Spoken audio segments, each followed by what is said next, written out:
A Ucrânia lançou algo grande sobre Moscou. O maior ataque de drones do ano foi concluído e a Rússia está em chamas. O petróleo está queimando, a capital da Rússia está sob cerco, e para Putin isso significa que o povo russo que ele vinha tentando proteger, na cidade mais importante do país, acabou de receber uma grande dose da realidade da guerra. O Moscow Times tem os detalhes. Em 16 de março, o jornal relatou que a Ucrânia realizou vários ataques de drones contra a capital russa durante dias, sendo um dos maiores desde o início da guerra. Os ataques seguiram até 16 de março, segundo o prefeito de Moscou, Sergei Sobyanin, indicando que a Ucrânia agora considera a capital russa um alvo legítimo. Sergei Sobyanin repete a alegação comum da Rússia ao enfrentar drones ucranianos. As defesas aéreas destruíram tudo. O maior impacto vem da quantidade impressionante de drones nos enxames lançados pela Ucrânia. Nos últimos 2 dias, as defesas aéreas destruíram cerca de 250 avantes inimigos perto de Moscou e na segunda linha de aproximação, disse o prefeito no Telegram. O que vemos aqui é a Ucrânia deixando de lado as restrições e mostrando a Putin e seus comparsas do Kremlin que Moscou, que é a única cidade que Putin quer proteger acima de todas as outras na Rússia, está ao alcance da Ucrânia e pode ser atingida.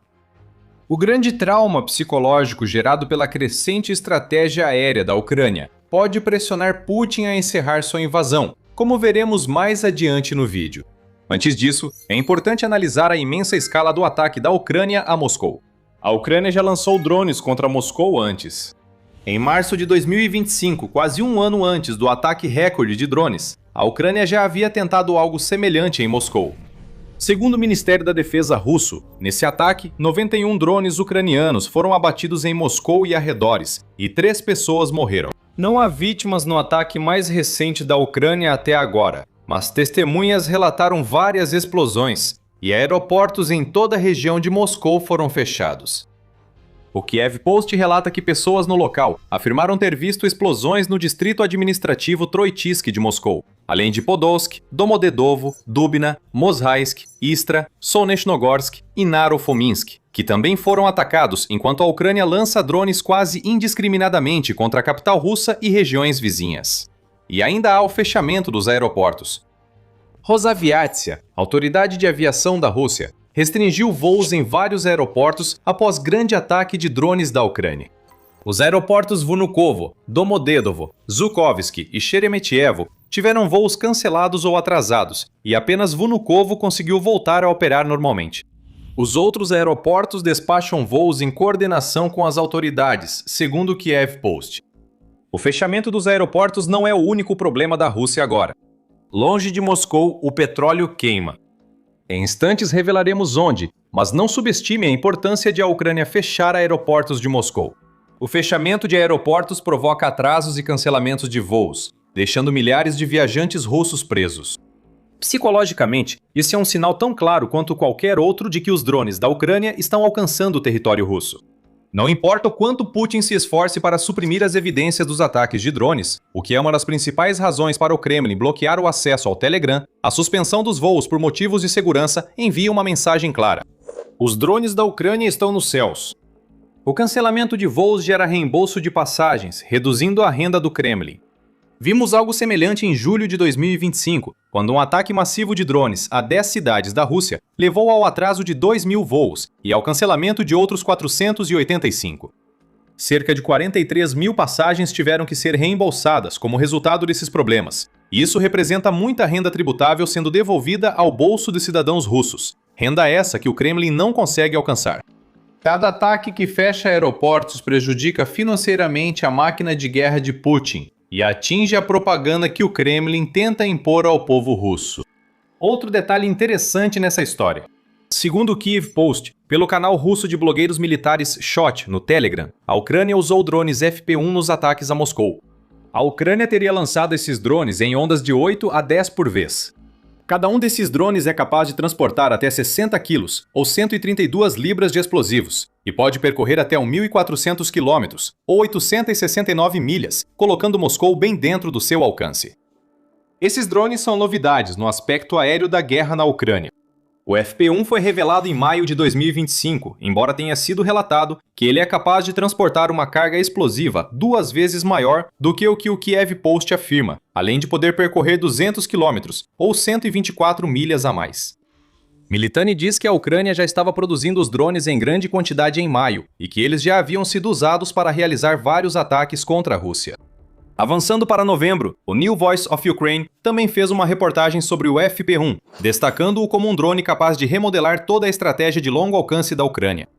O FP-1 é o drone mais barato e eficiente da categoria, afirmou o fabricante Firepoint na época. E com o baixo custo vem a capacidade de lançar enxames massivos desses drones, que é exatamente o que estamos vendo em Moscou agora. Com o FP-1, a Ucrânia possui um drone barato para sobrecarregar as defesas aéreas russas. Embora o ataque a Moscou ainda não pareça ter dado resultado, pelo menos nenhum que tenha sido divulgado, o que a Ucrânia tem aqui é um ataque que envia um aviso claro a Putin. Combinado com drones mísseis ucranianos como o Flamingo, o FP-1 pode ajudar a Ucrânia a romper defesas aéreas de Moscou e permitir ataques devastadores à capital russa. Afirmamos que nenhum resultado veio de um dos maiores ataques contra Moscou na guerra, mas na verdade só sabemos dos poucos dados divulgados pelas autoridades russas. Eles afirmam que não houve vítimas e cerca de 250 drones foram abatidos. A Ucrânia permanece em silêncio, enquanto Moscou adota medidas nos ataques para tentar controlar a narrativa, como os bloqueios no Telegram citados antes. O Moscow Times informa que no mesmo fim de semana em que a Ucrânia lançou vários FP-1, pessoas em toda a Rússia perderam acesso ao Telegram.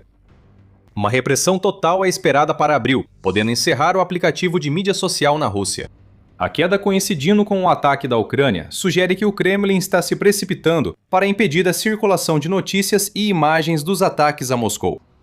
O Telegram praticamente deixou de funcionar para muitos russos sem VPN, segundo o Moscow Times. A perda do Telegram não é o único sinal de que a Rússia tenta esconder algo.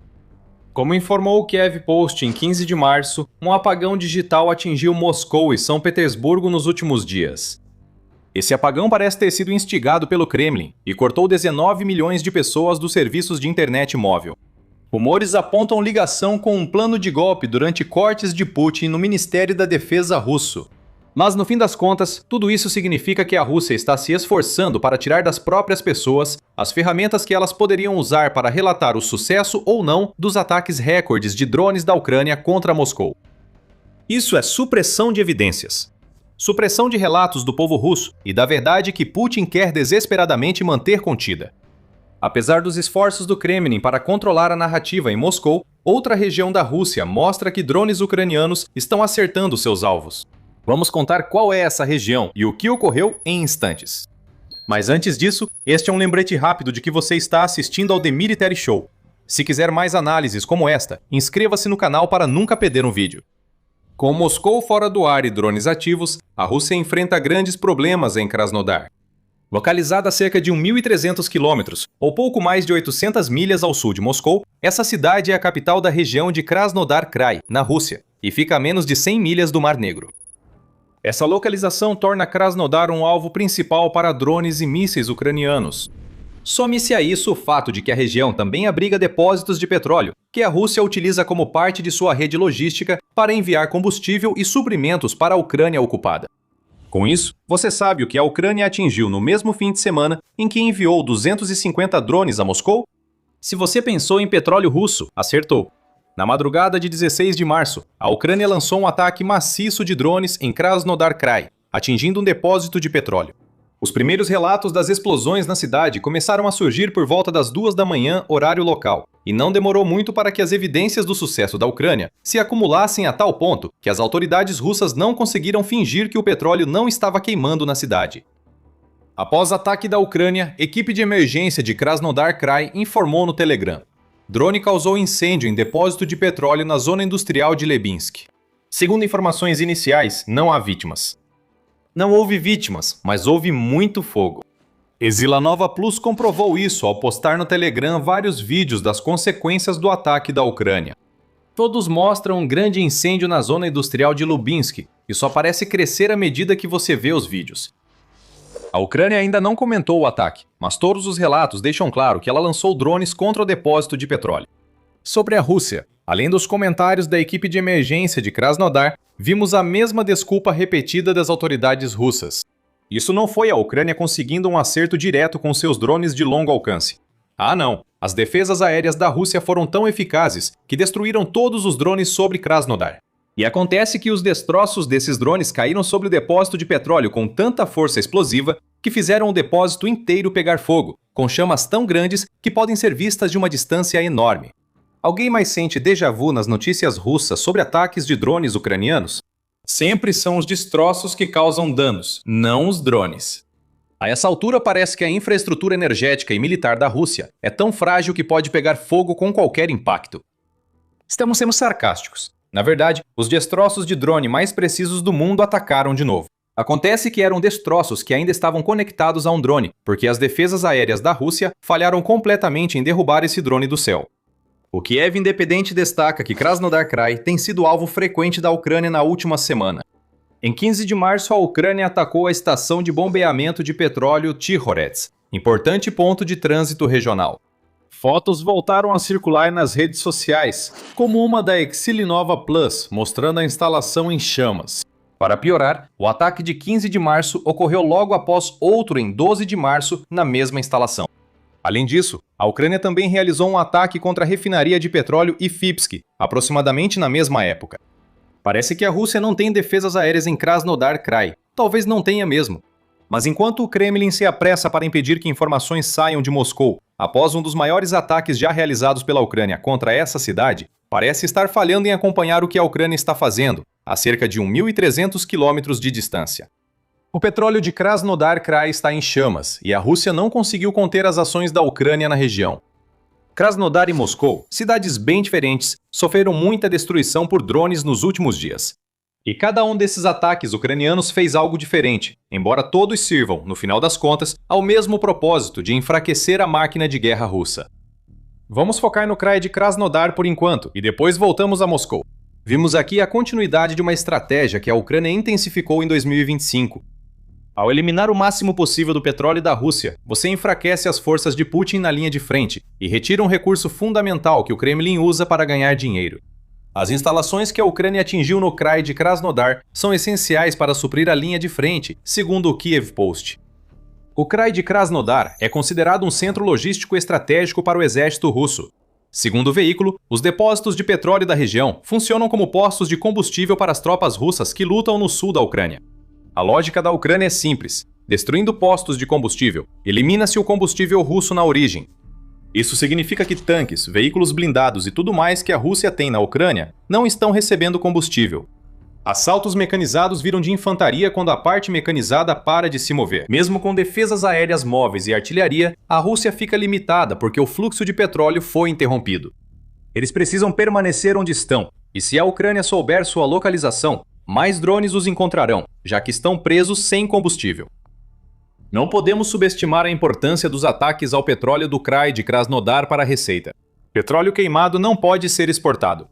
A Ucrânia já sabia disso, e seus ataques ao petróleo russo causaram um declínio consistente na receita que a Rússia consegue com seu principal produto.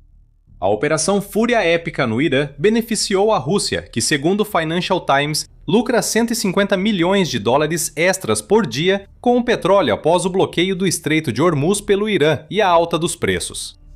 Isso é só um alívio temporário para os problemas de petróleo de Putin, e não surpreende que a Ucrânia ataque várias vezes um dos principais terminais russos enquanto a guerra no Irã segue. Destruir o petróleo impede que Putin lucre e seus soldados o usem na invasão da Ucrânia. E assim voltamos aos 250 drones enviados em direção a Moscou. O impacto desses drones é mais medido pelo efeito psicológico nos moradores de Moscou do que pelos danos físicos causados. Ataques de longo alcance são a melhor garantia de segurança que a Ucrânia tem contra a Rússia, disse o Conselho Atlântico em janeiro. O que isso significa é que a Ucrânia provar que é capaz de enviar seus drones e mísseis tão profundamente na Rússia, a ponto de atingir lugares como Moscou, serve como uma mensagem clara para qualquer um que tenha acreditado nas afirmações de Putin de que a Ucrânia está fora da luta. A Ucrânia segue ativa e seus ataques avançam cada vez mais. Em Moscou, as pessoas já percebem isso. Apesar das tentativas do Kremlin de restringir internet e redes sociais, não pode evitar o fechamento de aeroportos e o cancelamento de voos. 1 ou 2 cancelamentos são justificáveis, mas dezenas no mesmo fim de semana têm um motivo. Até os russos que acompanham só a mídia estatal vão notar que essas situações absurdas ocorrem por causa dos drones da Ucrânia. A Ucrânia leva a guerra iniciada por Putin de volta à Rússia. Isso já acontece há tempos, mas a Ucrânia raramente atinge Moscou, diferente das regiões de fronteira e áreas remotas e pouco protegidas da Rússia, que Putin valoriza menos que a capital. Os drones FP-1 da Ucrânia, que segundo a mídia United 24 custam cerca de $55 mil cada, estão sendo produzidos a cerca de 100 por dia. A Ucrânia pode seguir fabricando drones e enviando-os a Moscou, mantendo sua estratégia de longo alcance em outras regiões da Rússia. Nos últimos dias, vimos a Ucrânia enviar 250 drones a Moscou, transmitindo um recado a Putin.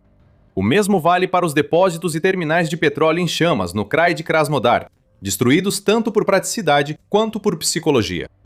Putin sabe que a Ucrânia já atingiu Krasnodar Krai e fará isso novamente. O que ele não quer admitir, mas ficou claro, é que Moscou agora é alvo.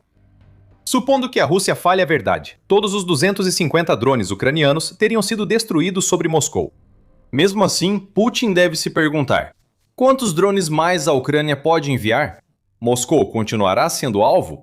Se a Ucrânia seguir enviando drones para Moscou, até quando as defesas aéreas resistirão antes que drones consigam passar, mostrando à população que a guerra iniciada por Putin pode atingi-los e afetar o país e seu líder supostamente forte? Vamos aguardar respostas nos próximos dias. Por enquanto, a Ucrânia segue enviando drones para Moscou. E cada explosão, seja no céu ou no chão, vai fazer o russo comum se perguntar por que, depois de 4 anos de luta, seu suposto líder poderoso ainda não conseguiu derrotar um país que, como ele já afirmou várias vezes, está à beira da derrota. E tudo isso pode estar prestes a ficar muito pior para a Rússia. Com a Ucrânia intensificando ataques aéreos a Moscou, os Estados Unidos finalizam testes de arma que pode ampliar o alcance dos ataques ucranianos. A adaga enferrujada está prestes a ser cravada na garganta de Putin, e você pode saber mais em nosso vídeo. E se você gostou deste vídeo, não se esqueça de se inscrever no The Military Show para ver mais das nossas análises sobre os últimos ataques da Ucrânia. E como sempre, obrigado por assistir.